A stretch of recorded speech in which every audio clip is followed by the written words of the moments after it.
In the golden halls of Asgard, where gods feasted and laughed, there was one who shone brighter than them all, Baldur, the radiant god of light and purity.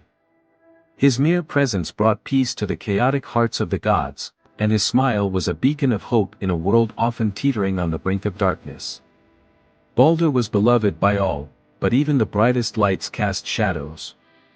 This is the tragic tale of how envy and betrayal snuffed out that light, setting in motion the fall of the gods and the dawn of Ragnarok. It all began with a dream, a nightmare so vivid it chilled Baldur to his core. In this vision, he saw his own death, blood pooling around him, the light fading from his eyes, and the mournful cries of the gods echoing in the distance. These dreams weren't mere figments of his imagination. In Norse mythology, dreams were often glimpses of the inevitable. Baldur confided in his parents, Odin and Frigg, and they knew what the visions meant: their son's life was in danger. Odin, the All-Father and ruler of the gods, refused to stand idly by. He mounted his eight-legged steed, Sleipnir, and rode to the underworld, seeking answers from the dead. He found the grave of a long-departed seeress, whom he resurrected with his magic. In a voice heavy with the weight of prophecy, she confirmed the worst: Baldur's death was fated, and it would mark the beginning of the gods' downfall. Frigg, Baldur's mother, was not one to bow to fate. Determined to protect her son, she embarked on a mission that took her across the 9 realms. She went to every being, every element, every object in existence: fire, water, iron, stone, beasts, and even plants, and extracted oaths that they would never harm her son. Her efforts seemed to work. Baldur became invincible, impervious to all harm. Spears shattered against his skin, blades dulled, and stones bounced off him harmlessly. With this newfound protection, the gods turned his invulnerability into a game. They gathered in their halls and hurled all manner of weapons and objects at him, laughing as he stood unscathed. But in the shadows, one figure watched with growing malice: Loki, the god of mischief. While the gods adored Baldur, Loki seethed with envy. The light that made Baldur so beloved was like a dagger to Loki's pride. And so, the trickster god hatched a plan to extinguish that light forever. Disguised as an old woman, Loki approached Frigg and feigned concern for her son. "Surely," he asked, "you haven't left anything out in your quest to protect Baldur?" Frigg, unsuspecting of the trickster's true identity, admitted there was one thing she had overlooked: mistletoe.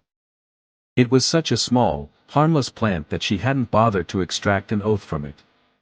Loki's eyes gleamed with cruel delight. He sought out the mistletoe and crafted from it a slender dart. Armed with this weapon, he returned to the gods' gathering, where they continued their games with Baldur. Among the crowd was Hod, Baldur's twin brother, who was blind. Loki approached him, feigning kindness.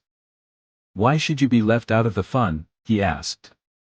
"Here, let me help you." Loki placed the mistletoe dart in Hod's hand and guided his aim.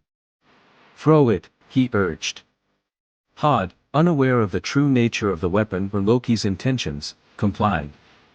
The dart flew through the air, striking Baldur square in the chest. For the first time, the invincible god faltered. His radiant form crumpled to the ground, and the hall fell silent. Baldur, the shining light of Asgard, lay lifeless. The gods were paralyzed with shock. Their laughter turned to cries of anguish as they realized what had happened. Frigg's screams pierced the air, and Odin, who had faced countless battles, was overcome with despair. Baldur's death plunged Asgard into mourning. The gods prepared a grand funeral for their fallen son. They laid his body on his great ship, Ringhorni, but the vessel was so massive that even Thor, the mightiest of the gods, could not push it into the sea. They summoned the giantess Hyrrokin, who arrived riding a wolf and using a serpent as a bridle.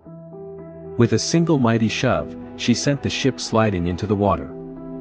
The gods placed Baldur's body upon the pyre, and his wife, Nanna, overcome with grief, threw herself into the flames to join him in death. Odin placed his golden ring, Draupnir, on Baldur's chest, a symbol of unending sorrow and renewal. As the flames consumed the ship, the gods wept, their tears mingling with the sea. Odin and Frigg could not bear to lose Baldur forever. They sent their son Hermod to Hel, the underworld, to plead for Baldur's return. Riding Sleipnir, Hermod journeyed to Hel's icy realm and found Baldur seated in a place of honor among the dead. Hel, the queen of the underworld, agreed to release him, but only if every being in existence would weep for him. The gods spread the word, and all creatures, from the mightiest giants to the smallest stones, shed tears for Baldur. But one figure refused, Thok, a giantess believed to be Loki in disguise. Her cold refusal sealed Baldur's fate, and he remained in Hel's realm, lost to the gods. Baldur's death was not just a personal tragedy, it was a cosmic turning point. It shattered the unity of the gods and marked the first step toward Ragnarok, the end of the world. Loki's betrayal set the stage for chaos, and the gods, once untouchable, now faced the looming shadow of their doom. Yet, even in this darkness, a glimmer of hope remained. Prophecies foretold that after Ragnarok, a new world would rise from the ashes, and Baldur, the radiant god, would return to rule over it. Baldur's death is more than a tale of loss, it is a reminder that even the brightest lights can be extinguished, but they can also be reborn.